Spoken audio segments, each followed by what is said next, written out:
Hello, Mrs. Cordo's daughter. Uh, Forgive the really Einstein mad genius strange appearance. I don't mean disrespect. I just got up and I had this notion that I don't want to be stressed about the situation that I wish to bring to you. And the easiest way for me to not be stressed is to not worry about, oh, I gotta comb my hair, I gotta look the right way, and so on and so forth. I trust that you're a human being, you've got a brain, and you'll figure things out. I'm not sure if, in the event that I actually send you a link to this video, I'm not sure if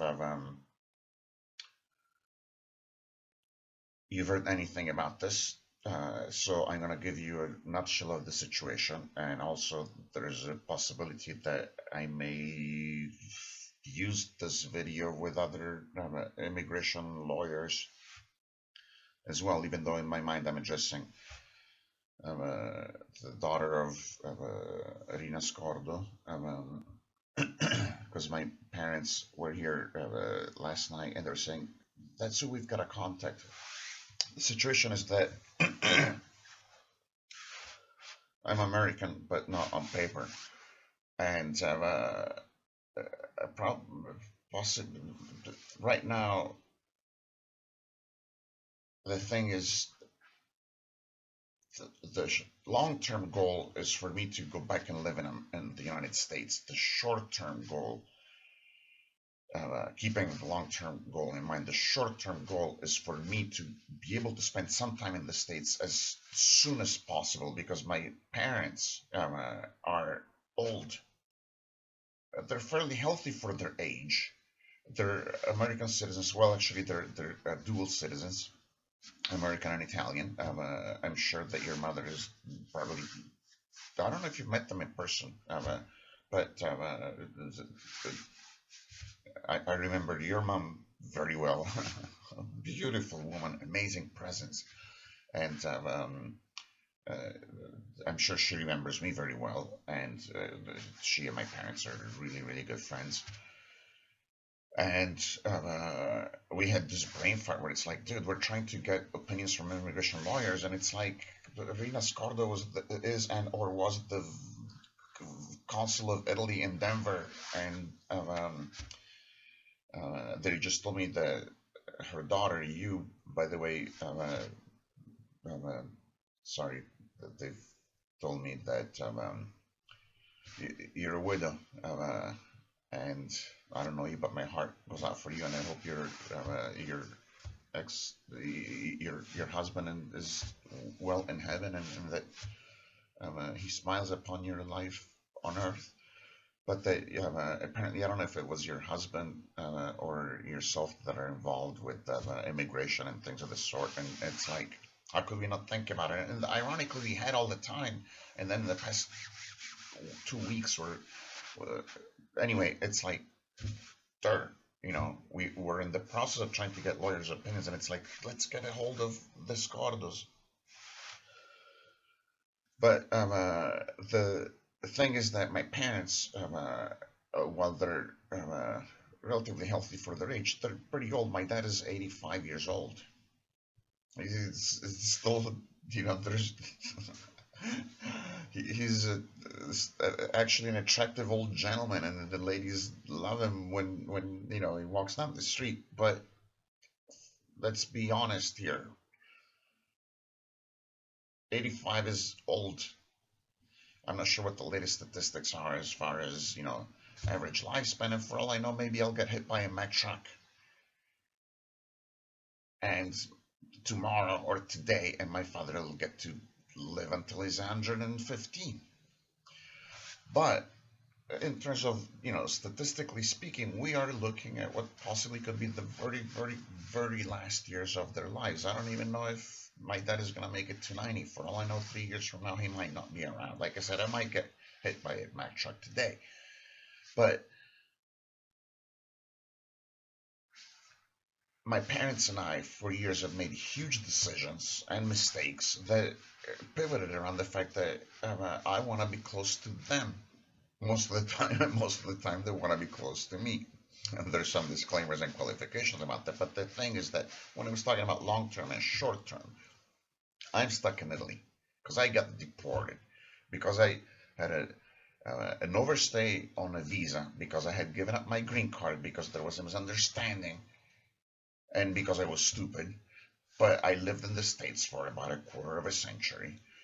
Long story short, uh, ironically, I didn't try to apply for my citizenship because I didn't care. I had my green card. There was nobody that I believed in voting for anyway. And a lot of times, you know how people like miss their country and so on and so forth. And I went through these phases where it's like, oh, who cares about the citizenship and so on and so forth. And I had no idea the consequences that I was going to run into. But at some point, there was a huge family situation in 2000, near the end of 2005 or late 2005, right when I had finally gotten off my ass about applying for citizenship. The guy at the immigration office in San Diego was like, "Oh, let's schedule you in for the oath ceremony because we got through the whole process and everything was fine and dandy and so on and so forth." And then he goes, "Oh, wait a second. It says here that there was a question about do you owe money to the government, and you answered yes, and you explained that you're doing a deferred payment plan with the IRS because at the time I had my own business. I quit being a professor and I just and I decided screw it. I'm gonna drive a cab and I bought a medallion. I borrowed like 50 grand to buy the medallion for the taxi, and I was paying interest on the 50 or 60 grand for the taxi in the car, and I was realized that the interest for a deferred payment plan with the IRS was lower. Anyway, long story short, I had a deferred payment plan, completely kosher, with the IRS. But he said, I guess we need the paperwork for it. I didn't have it. He was about to schedule me for the oath ceremony. And I said, and he said, can you bring it in the next few weeks? Because there's time. The oath ceremony, I think, was going to be like 2 or 3 months away or something like that. He said, yeah, I'll bring it to you. And I brought it right away, like the next day or the next week or something like that. But it wasn't there. So they told me, just drop it off for whatever, their secretary of the office or whatever. And then all hell broke loose because there was a situation, personal situation, family situation. I went to Italy. I could never find out what was happening with my citizenship process. It turned out that I found out much later that the guy got transferred and hundreds or whatever, all his files like dormant forever. They were not reassigned forever. In the meantime, total life breakdown in Italy. And I don't make it back to Italy. I don't make it back to the States until 2009. At that point, my green card had expired. I never knew what happened with my citizenship process. And I wanted to meet this woman in LA who that I met online. I was in a hurry and I was trying to get in, and they said, "Well, you can't. We can." I think it was Phoenix, but one of the customs places because I was flying from Italy to LA, or yeah, and it wasn't a direct flight, so there was one of the port of entries somewhere else, and they say, well, your green card ain't good anymore because you were you stayed out of the country for like 3 or 4 years. And I think I might have sort of known that might have happened, and I probably had, I forget, but the point is that maybe I had gotten a visa waiver thing just to be safe to come in as an Italian. Anyway, the point is I wanted to get in, and the immigration guy at the airport, after we talk a little bit, he says, "Look, he says, just turn in your green card, go in with your Italian passport and the visa waiver or whatever visa that was concocted or whatnot. So you can get your green card anytime. You can get your green card back anytime." Now, granted, I was stupid, but had he told me, look, 10 years from now, no, 8 years from now, you're going to be stuck with not being able to be back in the States, I would have thought twice about rushing to see this woman in California. So I turn in my green card. I give up my green card. And these were still very dark years of my life, by the way, which influences. But anyway, the point is that I started going back and forth between Italy and the States, maxing out my credit card, and between 2009 and 2011. And one time I made this really, really, really difficult decision, but I overstayed my visa because there was this other woman that we had a sudden went romance and we were both crazy and we were like, let's get married. But I couldn't tell if she was for real. And I was supposed to get back on my plane to Italy and then come back, a few weeks later, a few months later, because I was coming in as an Italian on a, of, of a, visa waiver program that gave you 90 days and so on and so forth. I did that a whole lot.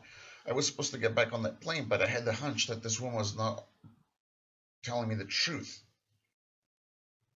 And I was torn because I didn't want to break the law. I wanted to get on that plane so I wouldn't overstay my visa. But I figured out the only way for me to find out if this woman is on the level, this woman that's talking about marriage is on the level, is not to get on that plane, surprise her and say, I didn't get on that plane, I'm here, see what happens. And so I made that decision, not realizing the consequences. I overstayed my visa. As far as life is concerned, turned out I made a good decision because she wasn't on the level, and that would have been disastrous to get married with somebody that wasn't on the level. But like 2 days later, I'm at a club where I'm supposed to meet with the regional manager, but the manager below him didn't know that he hated me. He tried to kick me out of the bar. He said, "Why are you kicking me out of? Of the club? Why are you kicking me out of the club? I've got an appointment." And he's like, "No, you're getting out of here." I said, "I've got an appointment with your boss," and the bouncer tried to kick me out. They called the cops. These guys actually assaulted me and so on and so forth. But the long story short, and this happened twice, it's a complicated thing to explain, but I got two misdemeanors for trespassing and stuff like that. And I got in jail, even though, because the cops went with their story. Bottom line is, from jail, they immigration picks me up because it's like, dude, you overstayed your visa. So I got deported in September of 2011. However, there's a couple of things. For one thing, I was never granted an interview with the immigration officer at Otemesa, a proper interview. I wrote a letter. I said, we got to get this letter to the immigration judge. They refused to read the letter and they refused to forward to the judge. Also, this other immigration officer, when they were transferring me from the jail to Otemesa, was like, he was filling out the paperwork that I wanted to fill out, and he said, "Are your parents? What citizenship are your parents?" And I was very depressed. I was almost suicidal. My life had fallen apart.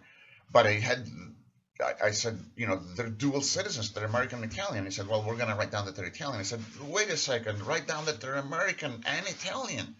And he refused.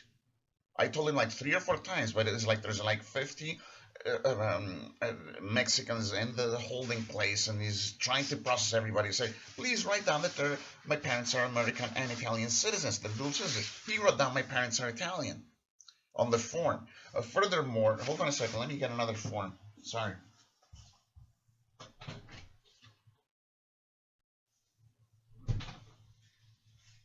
Actually, you know what? I'm just gonna send it as an attachment for my immigration, my deportation thing. Anyway, and also somebody else tells me, look, it's easier because I was stuck in the detention center at Otemesa, and they were like, it's gonna be like 5 months or 4 months before you get to see a judge, an immigration judge. And I had reached a point of depression. My life was just hell, and somebody was like, it's just easier for you to get deported, go to Italy. As soon as you get in, you go to the embassy and you ask them to let you back in. And I was still kind of stupid enough to think, yeah, I trust these people. Some of these mean well. They're in a uniform. They're telling you, you think they're telling you what's best for you. So I got tired of waiting. I was in the detention center for, I think, 2 months, and I didn't want to wait another 2 or 3 months to talk to the judge. And my parents were in Italy, and I accepted getting deported without ever seeing a judge or having a proper interview. The reason I wanted to get the piece of paper is that it's a little confusing because I was looking at some of the code, and it looks like the 201 AB 97240 whatever. They might even have made a mistake on that, because if I looked it up, it seemed like the code that they used was for somebody that's trying to enter the States, whereas what happened is as I was in the States. It's even more complicated than that, because I had to go through this kind of thing. Well, anyway, it gets complicated, but I think there's glitches with that. At any rate, the deportation. The piece of paper with deportation talked about 5 years, so it would expire in September. But it also has in writing that if I want to return to the United States, in writing, it says if I want to return to the United States before the 5 years expire, that I need to go to the embassy and file for, ask for the form to file for, I forget if it's an appeal to, not an appeal, but anyway, so the thing is, because of my crisis in life and my life decisions, I've always thought, okay, when I get my shit together with life, which is, has to do with, it's too complicated. There'll be a time, let's put it this way, when God wants me to be back in the States, God will have me back in the States, okay? So I never did, because I wanted to be close to my parents, and my parents wanted to stay in Italy. I lived in Italy, but I feel like I'm in exile. Sometimes I don't even know who excuse my French, sometimes I don't even know who the fucking prime minister is. I don't watch Italian news. I'm just on the internet all the time. I'm watching, the West Wing and America's Next Top Model and The Apprentice, and I'm following the elections, and I'm like in the States. Game of Thrones. I don't even know. It's like I'm in exile.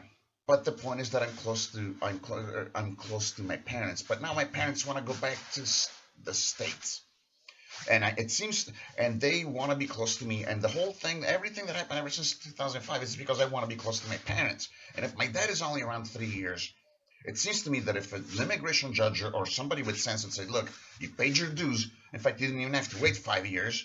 Yeah, you screwed up, and I admit that I've screwed up in a lot of ways, but the punishment should fit the crime. And let's not punish your parents. If somebody were to give me a paper, and I know there's laws about that too, that it's like, okay, let me back in at least, a few months out of the year, or at least as long as my parents are alive. Then when I want to go back and live in the States, I'll figure it out. Although it seems to me that the sensible thing to say is that, I don't think we should keep this guy out of the States for so long. Keep him separated from his father and his mother when we don't know if they're in the last 3 years of their lives or whatnot. It's completely breaking my parents' heart and they cannot make any decisions, because it's like they're about to sell the house in Boulder, but it's like they've got 2 other children in the States. They love the States. It's like every time my parents want to think about getting on their plane, they think like we're leaving our son that came from the States to Europe to be with us, which was the original thing, and we're leaving him here. He didn't came. I mean, he wanted to be next to us, and we want to be next to him, and so on and so forth. So it's like long term, short term. I want to be back in the States, one way or the other. What can we do? But the thing is that if it's a process, that takes 2 years, it's a moot point, because I want to be. My parents are very, very soon about to go back to Boulder. They want to sell the house, and they want to figure out what to do. Are they going to? They want to be able to spend time in the States, perhaps even spend almost all of the time in the States, and they don't want us to be separate. The thing is, though, everybody seems to be saying, although I gotta tell you that dealing with the embassy, it sounds very confusing. I haven't dealt with the embassy very much. My parents have, and it sounds extremely confusing. Extremely confusing.